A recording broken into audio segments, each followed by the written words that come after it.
Hello and welcome to a special edition of the show coming to you from Davos in Switzerland. Pakistan faces challenges on a number of fronts, from security and tough economics to tensions with India. Pakistani Prime Minister Yousuf Raza Gillani gives us his perspective.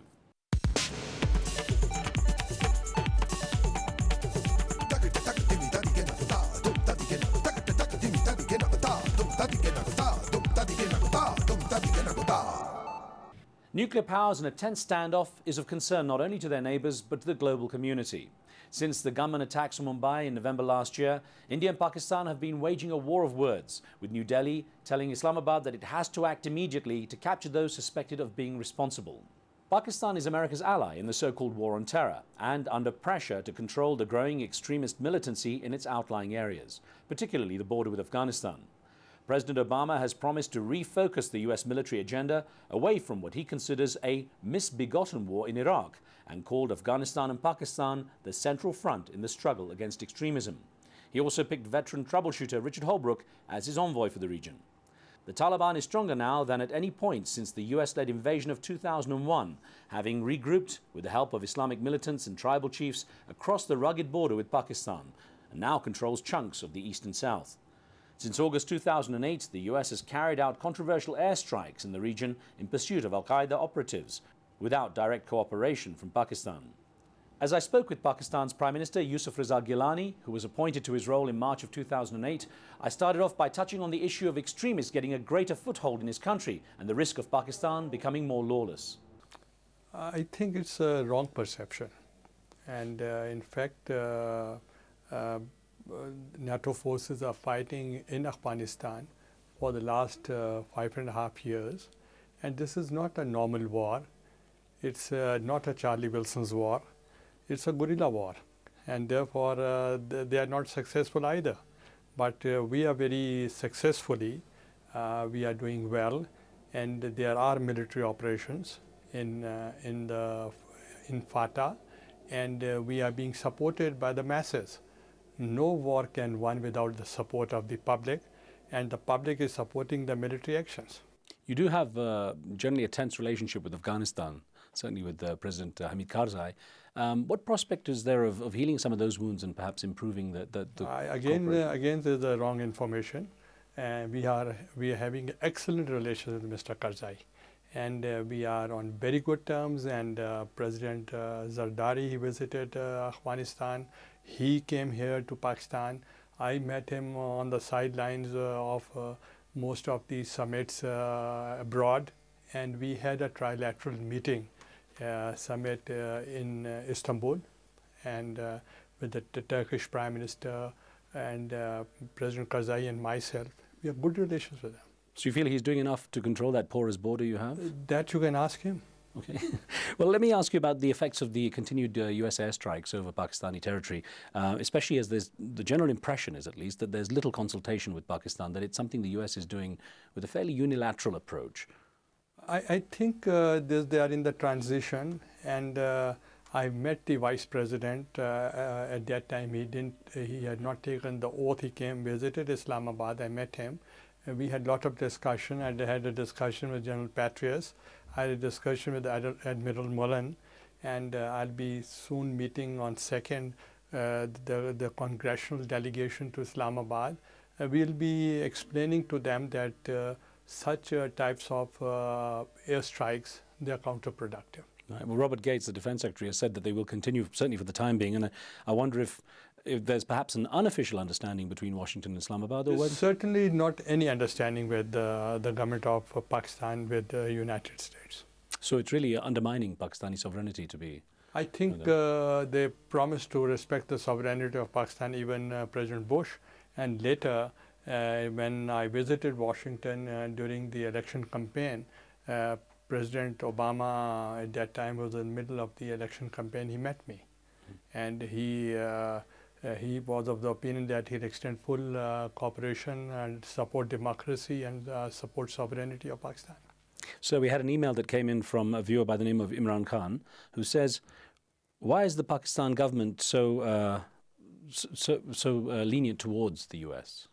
For the drone attacks, that's not our policy, because we are successfully isolating the militants from the local tribes. And with such incidents, they get united again. Therefore, we always condemn these acts, and I feel we'll be able to convince the US administration that they will be counterproductive. There's a lot of worry with stories coming out of parts of Pakistan such as Swat, where there has been this strong Taliban-style influence, and people are given instructions on the radio on how they should live their lives and what they can and can't do, and the fatwas that are issued. How can you get a grip on this? We have been able to control FATA, and we are doing our best, and military actions have already taken place there. And now we are doing military actions in Swat. And very soon the things will be normalized in Swat. Because I wonder, with the US action, the way it's taking place, as you say, it's something that you don't approve of, whether it gives the Taliban and the militants a chance to point a finger at both you as a government and the US. And not a point a finger, but they get united. That's make our job difficult. So what do you expect the impact of the Obama administration to be on US-Pak relations? I think we have got excellent relations with the United States, and we want to further improve our relations. We have multilateral relations with the United States, and very recent statements of Obama, they were quite encouraging.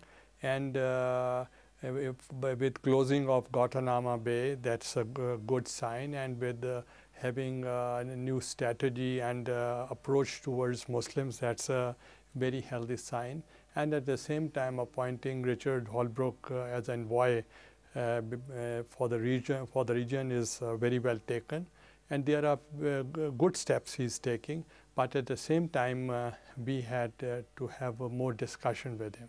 I'll get on to him in just a second, but one thing I want to point out is under President George Bush, of course, Pakistan was clearly said to be an ally of the US, although towards the end of his administration time, he actually was very critical of Pakistan's efforts in the so-called war on terror and kept demanding more should be done. Do you expect the same kind of message out of the Obama administration on that front? In fact, it's a new government. We can't jump to the conclusion, and let's see how he proceeds.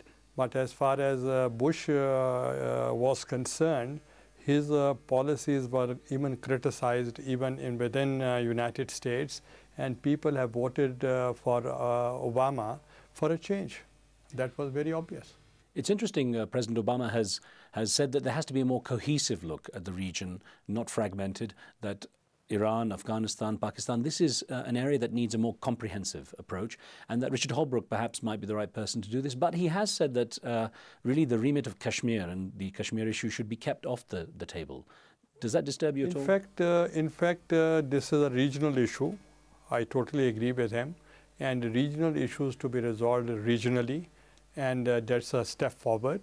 But at the same time, if the core issues are not resolved at this stage, then there will be more irritants. And I think this is the right time to solve a Kashmir issue. Should US troops, should American troops be at the Pakistan-Afghanistan border at this time? That's their internal matter. As far as Afghanistan is concerned, it's up to the government of Afghanistan to say something. But as far as Pakistan is concerned, we have cooperation in the defense side, in the intelligence side, and in many other fields. Well, President Musharraf had always said that he didn't want outside interference, that this was an internal matter for Pakistan, and that, you know, it can take care of itself. Are you going to have to be a little more pragmatic in terms of getting outside help in these issues? Yes, not in this sense, but we need greater cooperation in the intelligence side, and we want America and Pakistan should work together, and if there is a credible and actionable information that can be shared with Pakistan, and Pakistan as a sovereign state can take action themselves. You know, Prime Minister, a lot of people believe there's a disconnect between the goals of Pakistan and your government and what is actually possible and what it can achieve. What are the missing components that would allow you to execute the issues that you want to address? I think the biggest threat is the terrorism, and my government priorities are only two. One is to build up the economy, the other is to fight against terrorism, and both are interrelated. Because to build up my economy, with one suicidal bomb attack anywhere in part of Pakistan, that's the flight of capital and no investment. Therefore, the world should realize that we are paying a heavy price for that. We are getting the needs of 3.5 million refugees in Pakistan, and at the same time, combined NATO forces together, their casualties and their people who have been injured are less than the Pakistan alone. And several thousands of soldiers have been killed in Pakistan, and we are paying a very heavy price for that. Are you able to get to the true grassroots, the people where some of these negative ideas, some of the extremism and militancy is generated? Are you able to get to the core root of the people? Yes, certainly yes. I talked to Vice President Biden, and he had moved a co-sponsored bill that was by the Republicans and the Democrats, known as the Biden-Lugar bill. That was a bill for to do the development in those areas. That is the root cause, because the root cause is the poverty, hunger, disease, and lack of health facilities and education. We have to resolve those problems, and certainly now it's a Kerry-Lugar bill, and they should expedite it. How does that explain, though, the more affluent extremists who go and commit these sort of acts? That is through this is illiteracy. That is awareness, education, and certainly with development. As I have mentioned earlier, that we have to win the hearts and minds of the people, and the people should realize that America is a friend, and they not only they attack, they also do the welfare work as well. Then the people can understand better. We pause for a break here. There's more discussion with Pakistan's Prime Minister Yousuf Raza Gillani when we return. Pakistan is in crisis and going down day by day. The Prime Minister should look into his own country rather than visiting other countries. He should stay here and resolve our problems. The Prime Minister should stay in his country to improve the critical situation. Many people are facing a lot of problems in Pakistan, like inflation, terrorism, and unemployment. The situation is worsening day by day. The Prime Minister should work for the betterment of the country, as other countries look at us with hatred. I would tell him to improve our name in the world. The Pakistani government should solve the problems of the poor people and should work for their betterment. It's not only the right of the rich people in this country to benefit, it's also the right of the poor in the community who work day and night. The people sitting on the roads and on the street sides are in a better position to assess the country. The Prime Minister is getting daily reports on what is going on in the country. Why is he not looking to the fact that we are going through a critical period? There's so much inflation in the country that even the poor people can't survive. The Prime Minister should look into it and should fight to uplift the poor people from the current crisis.